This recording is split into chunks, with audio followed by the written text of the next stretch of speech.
Now, if there is any ventilation perfusion mismatch, hypoventilation, right to left shunting, all these are the scenarios which are associated altogether with a decreased content of oxygen. Hence PaO2 levels will be, even dissolved oxygen levels will be low. So there will be low PaO2 states, but carbon monoxide is a normal PaO2 with a low sat state. Low saturation of the oxygen state is what need to be remembered. So there are two different things, PaO2, SaO2 are different from each other. What happens in anemia? In the case of the anemia, PaO2 is normal, SaO2 is normal, but how is hemoglobin concentration? It is low. That is, the bound form of oxygen is same, dissolved form of oxygen is same, only thing is hemoglobin content is low. So summarize, doctor. Because why I am saying this is a frequently asked question. You must understand SaO2, PaO2, VQ mismatch, hypoventilation, right to left shunting. In all these scenarios, what do you have? A normal sat but low PaO2. Carbon monoxide poisoning, low sat, normal PaO2. And in the case of the anemia, normal PaO2, normal SaO2 but low hemoglobin. That's what you need to remember. One more twin sister for this is there. Complicated topic is LVLR, arterial oxygen gradient. What conditions it will be increased, normal, decreased. These are the things which you should understand. Now doctor, pulmonary edema in CHF, how do you relieve it? What is it because of? You know, pulmonary capillary hydrostatic pressure, if it is increased, that automatically drives the fluid out of the pulmonary capillaries, leading to the development of the pulmonary edema, is what need to be remembered. Okay, doc. Let me fire you a question, shoot me an answer. Which is that heart highly active antiretroviral therapy drug which is a P450 inhibitor? One confident answer. ATT, anti-leprosy, diabetic, anti-diabetic, anti-Parkinsonism, and heart. They are the Panchabhutas of pharmacology. You have to be 100% sure, doctor. Yes, who will give me the correct answer? Excellent. One loud clap goes to Anantapur and Dr. Dilip. Ritonavir is what need to be remembered. See, doctor, you have ritonavir, cimetidine, isoniazid, amiodarone, macrolide, ciprofloxacin, ketoconazole, sulfonamides, they are all inhibitors. Till the inception of the entrance exam, there was no exam paper, All India AIMS PGI, without a question on P450 inducers inhibitors. You can take it as my word. Definitely it is going to come in the tomorrow's exam. But now, what is important in the next 2 weeks? What do we forget? How do we forget? How to not forget? We should be in that practice. Few things you know also I am happy. But if you know surely, certainly, without forgettance of those topics which are definitely going to come in exam. So doctor, we don't forget any of them. One thing that possibly we may forget is about amiodarone, that it is an inhibitor. From our childhood we had been studying ketoconazole, ciprofloxacin, cimetidine, isoniazid, grape juice. All these from our third year pharmacology we had been listening that they are inhibitors.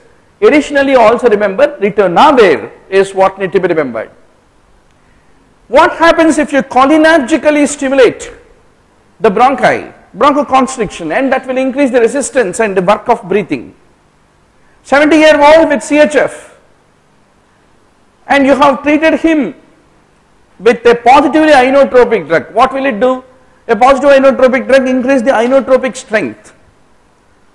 If the inotropic strength increased, what will heart will be doing? It will be able to pump the blood out of the ventricle. When it can pump the blood out of the ventricle, at the end of the systole, how will be the volume of the blood, volume of the ventricle? It will be smaller. Even end-diastolic volume also will be smaller and the heart size will be smaller. If you give a positive inotropic drug is what need to be remembered. How do you differentiate whether the shock is hypovolemic or septic or anaphylactic? All shocks lead to decreased cardiac output except anaphylactic shock where there is a vasodilation, septic shock where there is a capillary leakage. They lead to hyperdynamic state with an increased cardiac output is what need to be remembered, which is associated with decreased peripheral vascular resistance. Proximal distal convoluted tubule. What is the difference? Proximal tubule has more extensive brush border, more mitochondria. It is called the workhorse of the nephron is what need to be remembered. Now if you reduce the BP, what is it bound to decrease? Typically if there is a hypotension that stimulates our sympathetic system. Sympathetic stimulation typically will affect the venous vessels and decrease the venous compliance is the outcome of hypotension is what we need to appreciate. Okay doc, shoot me one confident answer. One confident answer. For our earlier question Dr. Chakri says nevirapine, which is the nearest answer. Now okay, nearest answer but wrong answer, not a right answer. Okay, it doesn't matter. Okay, left dominant circulation, when do you call it as? From left coronary has so many branches. Circumflex, that's right, there is no right circumflex, there is only circumflex which comes from the left side. That's good, that's right, left circumflex. When do you call right dominant circulation? Right dominant or left dominant all depends on not antedescending, posterior descending artery. When the posterior descending artery arises most of the times 80% of people from right coronary, you call right dominant, we are all right dominant. Except in 20% scenarios it arises from circumflex artery, then you basically call it as left dominant is what I want to underscore to all of you. Now, there's a dehydrated guy because he is having diarrhea. If he has got diarrhea, dehydration, which segment of the nephron do you expect hypotonic fluid? Very interesting question of the Ganong's physiology. How many answered it correctly can raise the hand? Just to give me a statistic, 30% in the class of 10. Okay. Very simple doctor. You must know in the limb of ascending and descending limb of loop of Henle are there, no? Which is called diluting segment, which is called concentrating segment. If you know the definition, you will answer this question. Now, first let us start with distal collecting duct. What happens in dehydration? When we are dehydrated, osmolarity will increase, which stimulates our ADH. ADH will come and causes more water reabsorption in the distal collecting duct. And when more and more water is reabsorbed, what happens to the fluid inside the distal collecting duct? It becomes hypertonic, it won't be hypotonic, right? Then, in the ascending limb of loop of Henle, is it affected by ADH? No, ADH has no influence. And it is impermeable to water and permeable to sodium and other electrolytes. So that is the reason what will happen?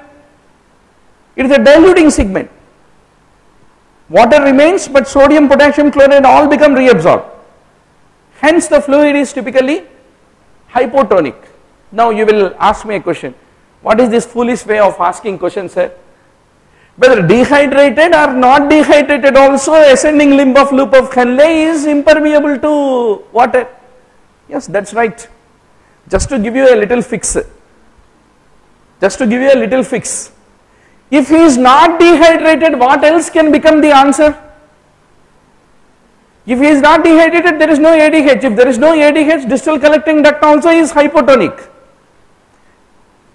To eliminate distal collecting duct, we have introduced the word that he is dehydrated. You got my point? Otherwise, whether dehydrated or not dehydrated, ascending limb of loop of Henle is fundamentally hypotonic fluid because it is impermeable to water but permeable to sodium, potassium and chloride is what need to be remembered. Now doctor, a patient is having hypertension, he is being given a potassium sparing diuretic. What decides the potassium excretion? This is another finest aspect of nephron physiology in the Ganong, Shanmugam, Shambulingam, any book. Have you heard the word called TTKG? What is TTKG? Transtubular potassium gradient is a word called TTKG. Okay, let us look into it. How much potassium is secreted in the distal tubule? Who decides that? It is the electrochemical gradient between what and what?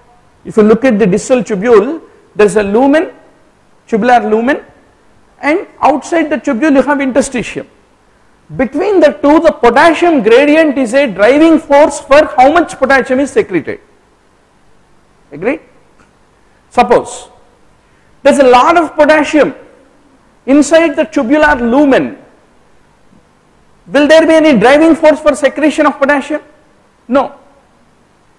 But if the distal tubule has very little potassium, that's a strong driving force for the potassium to become secreted into the tubular lumen. Now let us look into it. If you take a drug like amiloride or a potassium sparing diuretic, what will it do? It will inhibit the reabsorption of the sodium mainly, and the intraluminal potential, that is transtubular potassium gradient is there, no? It will become less negative, and that will decrease the secretion of the potassium into the tubular lumen. That's how the amiloride like potassium sparing diuretics typically function. How do they do? They first affect the sodium reabsorption, they inhibit it. By doing so, they make the TTKG become more positive and less negative, and by doing so they will decrease the gradient and a driving force for the potassium secretion, and that will reduce the potassium secretion. Okay, doc? Then what is the effect of aldosterone? Aldosterone will do the reverse. Aldosterone will not inhibit sodium reabsorption. What will it do? It will increase sodium resorption. If increased sodium is reabsorbed, what happens to the TTKG? Transtubular potassium gradient. There are more positive ions on this side of the interstitium, less number of positive ions inside the lumen, and that creates more positivity on the interstitium side, and that drives the potassium to get secreted. Right? So aldosterone antagonists will promote potassium secretion, will decrease the potassium secretion, and aldosterone will increase potassium secretion, mainly by affecting the TTKG is what need to be fundamentally remembered.